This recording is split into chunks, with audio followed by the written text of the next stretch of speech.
Hey, welcome back to my channel. So tonight I want to discuss why Trump has been a complete failure and some of its ramifications and some of the bigger questions we can ask ourselves moving forward. On a very macro level, I do feel like I had faith in Trump that he would be an outsider and that he would change things and that he was already rich and that he was going for legacy. I also thought it was very cool that he was anti-war and he wanted to fix America. And I also felt like politicians kept politicking, so it'd be good to hand the wheel over to someone else. But what I've learned now and what I've noticed is that I think that no matter who gets into power, I think the same thing was going to happen. I feel like it doesn't even matter if it was Kamala or Trump. I feel like we were still going to find ourselves in this situation, that it doesn't really matter.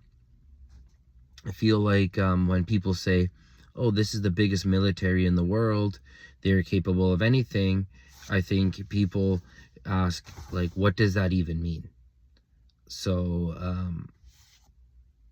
can you just instantly march right into anywhere and put your flag down? Also, Congress or the Senate voted to end his Emergency Wars Act or something like that, so now he can't act. So, I wouldn't even be surprised if he told people to make it look like his hand is being forced out of this situation. You know what I mean? I wouldn't even... at this point, I wouldn't even be the least bit surprised. I feel like people saying, oh, he's doing a lot of good stuff, blah, blah, blah, blah, blah. But I feel like this was supposed to be the new leader of the new world and was supposed to revive things and was supposed to make huge changes.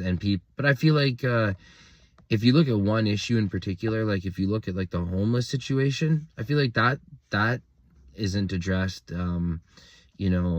People are drug addicted, family values and all that stuff. I don't see any of that. I don't see anything of that. And I don't see like, anything where I'm just like, oh, cool. Now we're in the new Trump era. Nothing. And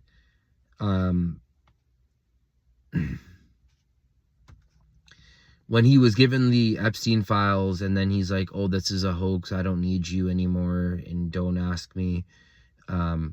When he goes to negotiations and says to world leaders, like, you might not even make it back. This stuff doesn't project power. This totally projects like instability. I feel like when you look at Putin or Xi Jinping, these guys seem very stable, that you'll never get a rise out of them.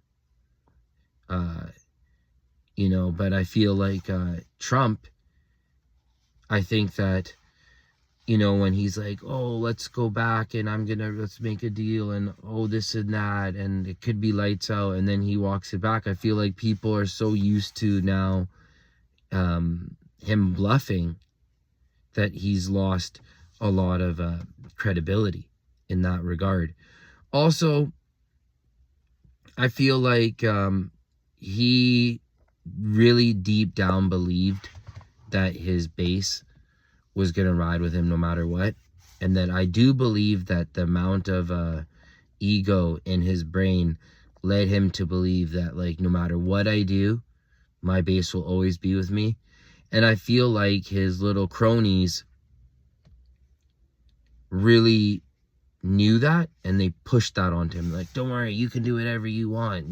Your fans will always be with you, or whatever. Your followers, you could punch someone in Times Square or in Fifth Ave, and people would still love you. So, yeah, I feel like Trump is the ultimate letdown. And also, when you look at Macron, when you look at the German leader, when you look at the English leader, the Canadian leaders, no one really likes these guys. There's no real like, yeah, this is our leader, this is our guy. You know, I feel like people like their leaders more in South America more. I feel like people like their leaders in Asia more. People like their leaders more in Africa. Some of these leaders. But in terms of the West, I feel like, you know, they need to be able to make changes, like get nuclear power. But because it would not be accomplished during their term, a lot of these grandiose plans, they're just like, who cares?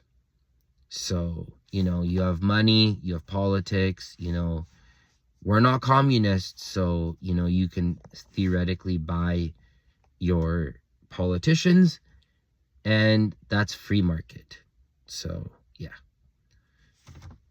If you're feeling like I'm feeling, that there's a very strong chance that we will never be able to vote our way out of this, please leave a like and subscribe. Thanks for watching.